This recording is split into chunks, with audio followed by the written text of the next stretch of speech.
And now I've developed this tendency to go into bookstores and not be able to leave without a book just because I can buy it. Hello, bookish people, and hello, bookish world. I don't know where that came from, but I like it. Sorry to keep it. Hello, bookish people, and hello, bookish world. It's Queendom here coming at you with a book haul video. So ever since we were stuck in the house all of 2020, I was doing a lot of audiobooks. I was doing a lot of Kindle reading, a lot of books that I already had in my house, and now I've developed this tendency to go into bookstores and not be able to leave without a book just because I can buy it. Not the best for my bank account, but also enlightenment and escapism and joy. Anyway, so I have 5 books that I'm going to show you guys today. I'm gonna tell you a little bit about why I was attracted to these books. Yes, you can be attracted to a book. There's some books with some very attractive covers that you just... When I tell you this man is scrumptious, he made me wanna... Anyway, and then I'm also gonna tell you a little bit about the storyline, what it's about, who is by, maybe it's Goodreads rating. Yeah, we'll talk about it, it's fine. And that'll be the video, and I won't hold you long, not really long. But before we jump in, I just want you to make sure that you're subscribed down below and to hit the little bell, ding ding ding, so that, yeah. Okay, that was awkward. Moving on. So the first book that I'm gonna talk about today that I got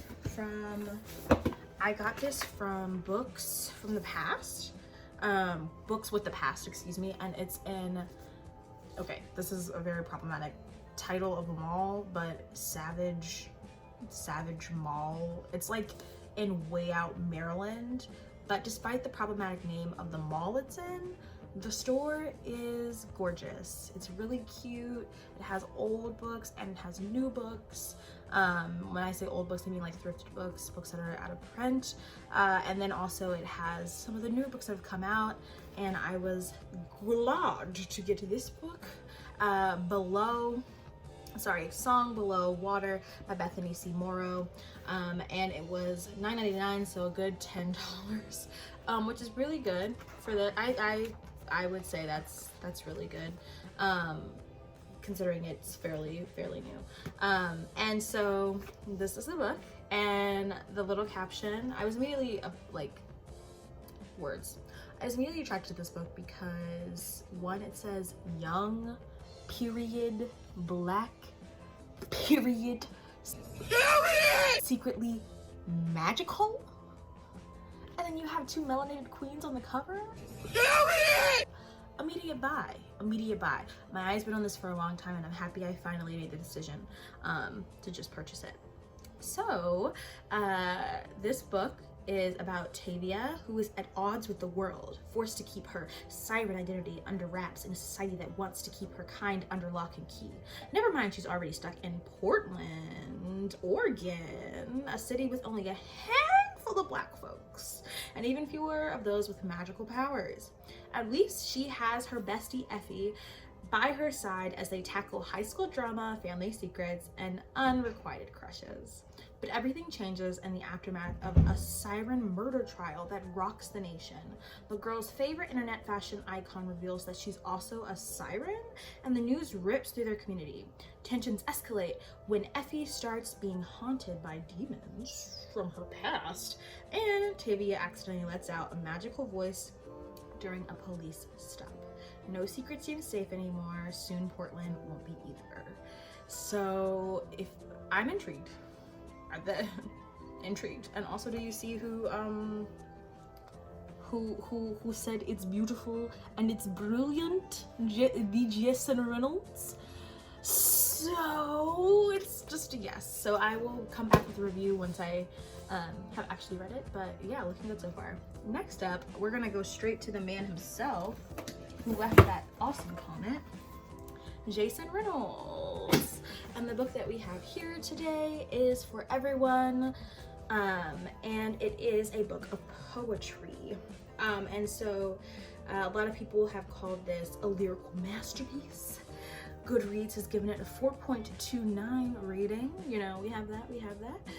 So I think the poems in here were originally performed at the Kendi Center. And that's really cool because if you're from the DMV, you know all about that. You know where that is. You know how important it is. You know how iconic it is to have someone like him with the color of his skin performing there, something like this, and talking and look at the cover.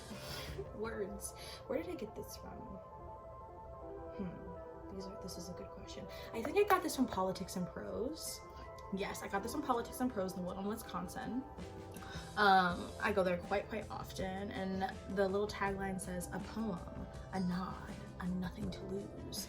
And so essentially the big pull of this is that this is for everyone. This is for all the peoples.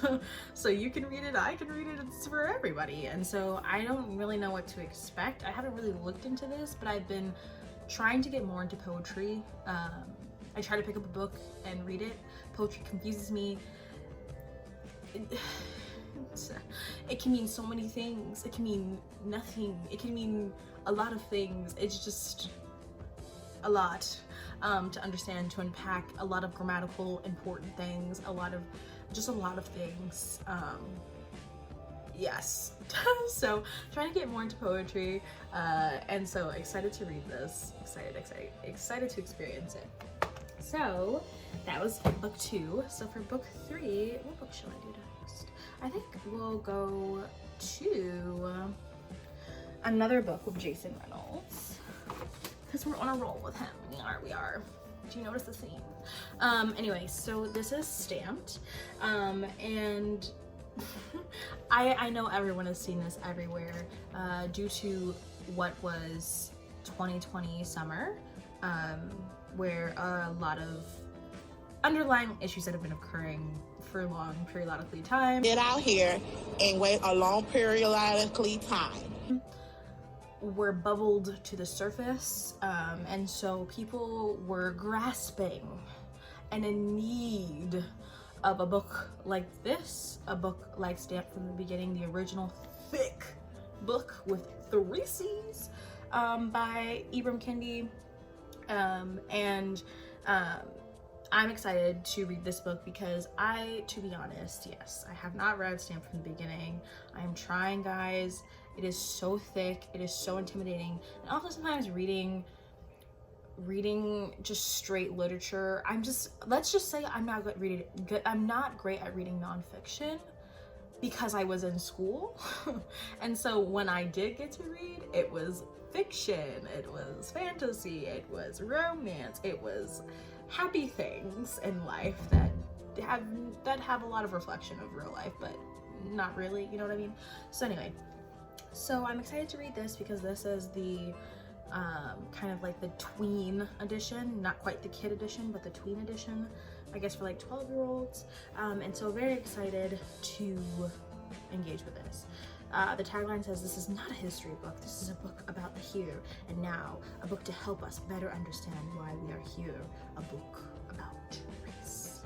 So yeah, I think that says it all. A book about race, understanding it, anti-racism, and you. It says racism, anti-racism, and you. So that you will be me. Anyway, moving on. So next we have Slay.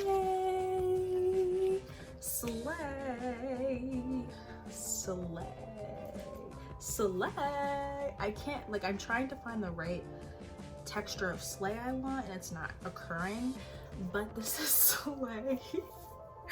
And this is a book by Brittney Morris, excuse me. And I was immediately drawn because look at this dope cover, guys. First of all, it gives you this like 3-dimensional gamer type deal, and that ties in perfectly with what it's actually about. And so immediately drawn to this beautiful melanated queen on the cover, of course, and the afro, of course, and also the dope cover. And so I will read you the little synopsis now.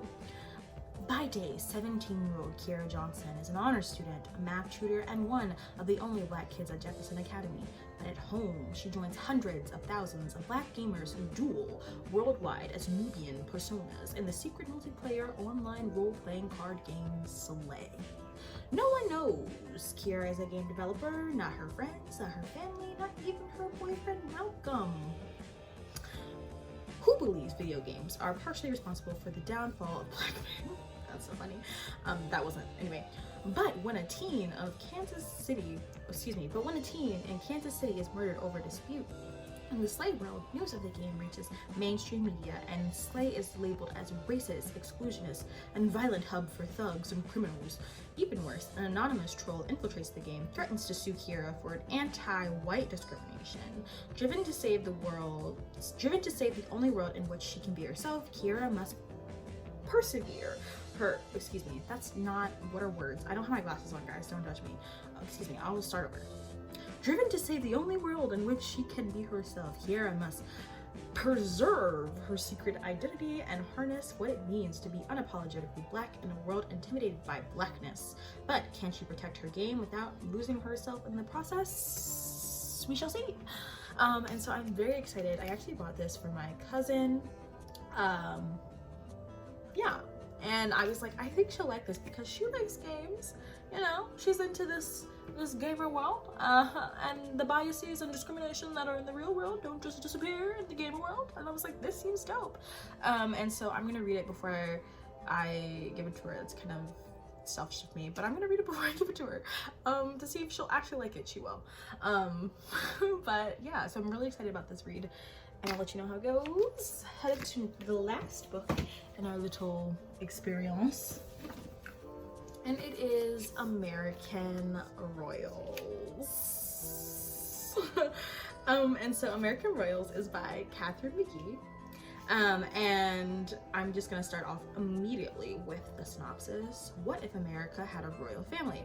When America won the Revolutionary War, its people offered General George Washington a crown.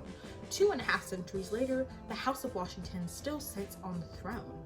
As Princess Beatrice gets closer to becoming America's first Queen Regent, the duty she has embraced her entire life suddenly feels stifling.